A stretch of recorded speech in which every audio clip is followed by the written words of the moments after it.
నిన్న ఇంద్రవెల్లిలో పెట్టినటువంటి భారీ బహిరంగ సభలో పెద్ద ఎత్తున ఏర్పాట్లు చేశారు.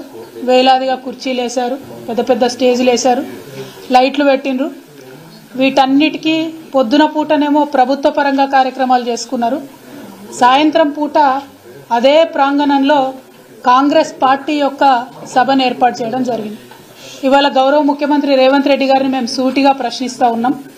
మరి పార్టీ సభకు ప్రభుత్వం యొక్క నిధుల్ని మీరు ఎందుకు వాడుతూ ఉన్నారో తెలంగాణ ప్రజలకు దయచేసి తెలియజేయవలసిందిగా మేము కోరుతా ఉన్నాం. పార్టీ సభ పెట్టుకోవడానికి వేరే ప్రాంగణం చూసుకుని ఉండొచ్చు, వేరే చోట చూసుకుని ఉండొచ్చు.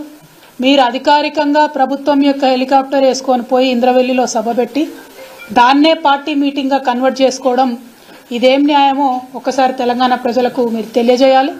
అదేవిధంగా మొత్తం నిన్న మీటింగ్కి పెట్టిన ఖర్చు ఎంత, దాంట్లో కాంగ్రెస్ పార్టీ మరేమన్నా వేదిక వాడుకున్నందుకు, కుర్చీలు వాడుకున్నందుకు, లైట్లు వాడుకున్నందుకు ప్రభుత్వానికి ఏమన్నా ఫీజు కట్టించారో కూడా ముఖ్యమంత్రి గారు తెలియజేయవలసిందిగా ఈ సందర్భంగా నేను కోరుతా ఉన్నాను. అదేవిధంగా ఇంద్రవెల్లిలో నిన్న గౌరవ ముఖ్యమంత్రి గారు రేవంత్ రెడ్డి గారు నేను కాంగ్రెస్ పార్టీ చేసిన తప్పిదాలకు క్షమాపణ చెప్తా ఉన్నాను, తెలంగాణ బిడ్డలను కాంగ్రెస్ పార్టీ పొట్టన పెట్టుకుంది, ఆ కుటుంబాలన్నిటి కూడా క్షమాపణ చెప్తా ఉన్నారని కోరినారు. మంచిదే, మంచి పరిణామం. ఇప్పటికన్నా తప్పులు తెలుసుకుంటా ఉన్నారు కాంగ్రెస్ పార్టీ వాళ్ళు. మరి అదే రీతిన మలిదశ తెలంగాణ ఉద్యమంలో బలైపోయినటువంటి అమరవీరులందరికీ కూడా ముఖ్యమంత్రి గారు క్షమాపణ చెప్పాలని ఈ సందర్భంగా నేను డిమాండ్ చేస్తూ ఉన్నాను. మీరు నెక్స్ట్ కార్యక్రమం తీసుకున్నప్పుడు తెలంగాణ రాష్ట్రానికి సంబంధించి ఏ కార్యక్రమం తీసుకున్నా అమరవీరులకు క్షమాపణ చెప్పడంతో మొదలు పెట్టాలని చెప్పి నేను డిమాండ్ చేస్తూ ఉన్నాను. అదేవిధంగా నిన్న గౌరవ ముఖ్యమంత్రి గారు అనేకమైనటువంటి విమర్శలు మాట్లాడుతూ ఒక మాట అన్నారు.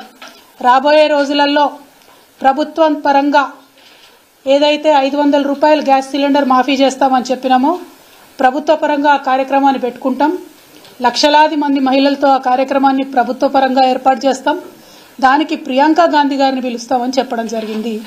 ఇవాళ ముఖ్యమంత్రి గారిని నేను సూటిగా ప్రశ్నిస్తా ఉన్నాను, ప్రియాంక గాంధీ గారిని ఏ హోదాలో మీరు పిలుస్తా ఉన్నారు? ఆమె కనీసం దేశంలో ఇంతవరకు ఏ ఒక్క గ్రామం నుండన్నా సర్పంచ్గానన్నా గెలిచిందా, ఎమ్మెల్యేగా గెలిచిందా, ఎమ్మెల్సీగా గెలిచిందా? పోనీ మన రాష్ట్రంలో ఇప్పుడు ఏదన్నా ప్రోటోకాల్లో ఉన్నదా ఆమె? మీ పార్టీకి సంబంధించినటువంటి ముఖ్య నాయకురాలైతే మీ ఇంటికి పిలుచుకోండి, మీ మన్మడికి ఆశీర్వాదం ఇప్పించుకోండి, తెలంగాణకు వచ్చిన ఆడబిడ్డ కాబట్టి చీరా సారా పెట్టి సాధారణంగా సాగనంపండి. కానీ ప్రభుత్వ కార్యక్రమాలకు ప్రియాంక గాంధీ గారిని పిలుస్తామంటే తప్పకుండా నల్ల బుగ్గలు ఎగిరేసి ఆ రోజు ప్రొటెస్ట్ చేస్తామని ఈ సందర్భంగా మేము ముఖ్యమంత్రి గారికి హెచ్చరిక చేస్తూ ఉన్నాం. ప్రభుత్వ కార్యక్రమాలను, పార్టీ కార్యక్రమాలను కలిపి వాడుకోవడం, ప్రజలను మభ్యపెట్టడం ఇది చాలా తప్పు. ఆ విధంగా చేసినట్టయితే తెలంగాణ ప్రజాధనాన్ని మీ పార్టీ ప్రయోజనాల కోసం దుర్వినియోగం చేసినట్టయితే, ప్రియాంక గాంధీ గారిని ఆ కార్యక్రమానికి పిలిచినట్టయితే తప్పకుండా మేము ప్రొటెస్ట్ తెలియజేస్తామని ఈ సందర్భంగా తెలియజేస్తా ఉన్నాం. అదేవిధంగా ఇవాళ కాంగ్రెస్ పార్టీ ఇక్కడ పొలిటికల్ క్రైసిస్ ఉన్నా వాళ్ళంతా తెలంగాణలో వచ్చి వాలిపోవడం, ఇక్కడి నుంచి తెలంగాణ ప్రజాధనాన్ని దుర్వినియోగం చేస్తూ ఇక్కడ మన మంత్రులు, మన తెలంగాణ మంత్రులు, తెలంగాణ ప్రజల ఓట్లతో ఎన్నికైన మంత్రులు వెళ్ళి ఆ ఎమ్మెల్యేలందరినీ ఎస్కాట్లు పెట్టి రిసార్ట్లలోకి తీసుకెళ్లడం, మరి ఇదంతా ప్రజాధనాన్ని దుర్వినియోగం చేయడం కాదా? ఒక మాట ఈ ముఖ్యమంత్రి గారు ఎన్నికల సందర్భంలో అనేక సందర్భాల్లో విమర్శలు చేస్తూ అనేక మాటలు అనడం జరిగింది. మేము అడ్వర్టైజ్మెంట్లు వేసుకోము బీఆర్ఎస్ వాళ్ళలాగా అన్నారు. ఇవాళ ఎన్ని అడ్వర్టైజ్మెంట్లు వేస్తున్నారండి? నిన్న ఇంద్రవల్లి సభకు ఎన్ని అడ్వర్టైజ్మెంట్లు వేసినారు మీరు? వాటి ఖర్చు ఎంతో ఒకసారి తెలంగాణ ప్రజలకు తెలియజేయాల్సిందిగా కోరుతా ఉన్నాం. గౌరవ ముఖ్యమంత్రి గారు వారానికి 2 సార్లు ఢిల్లీకి పోతారు. పోయినప్పుడల్లా చార్టెడ్ విమానాలలో, ప్రైవేట్ ఫ్లైట్స్లలో పోతురని తెలిసింది. మరి దానికి అయ్యే ఖర్చు ఎంతనో ఒకసారి మీరు ప్రజలకు తెలియజేయాల్సిందిగా నేను డిమాండ్ చేస్తూ ఉన్నాను. అదేవిధంగా మీరు వచ్చిన 60 రోజులు దాదాపు అవుతున్నది. ఈ 60 రోజులలో మీరు చేసింది ఏముందండి? 60 రోజులలో ఏ చిన్న వాగ్దానం మీరు చేసింది మేము అడిగినా కూడా అయ్యో నిన్నగాక మొన్ననే వచ్చినాం కదా, మమ్మల్ని ఇన్ని ప్రశ్నలు అడుగుతున్నారు, కొత్త ప్రభుత్వం కదా అంటున్నారు. ఓకే, డెవలప్మెంట్ మీద మా బాస్ చెప్పారు, కేసీఆర్ గారు చెప్పారు కాబట్టి 100 రోజులు మిమ్మల్ని అడగం.